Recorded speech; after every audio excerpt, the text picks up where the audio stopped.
Buns. A bread from Anguilla. Serves 4. You will need 8 ingredients.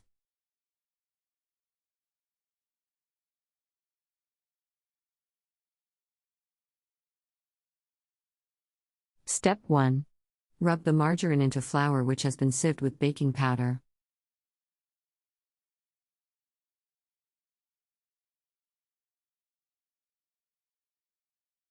Step 2. Add the sugar, lemon rind and fruit.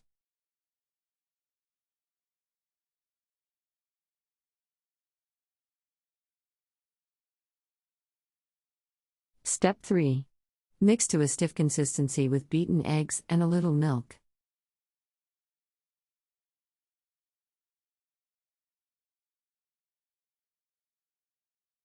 Step 4. Place in heaps on a greased baking tray and bake in a 450° Fahrenheit oven for about 25 minutes.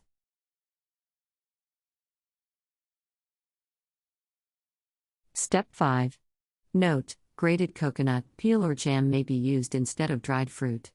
When using jam, put a teaspoonful into the center of the heap before baking, and enclose fully. Buns may also be rolled in crushed cornflakes before baking. Travel.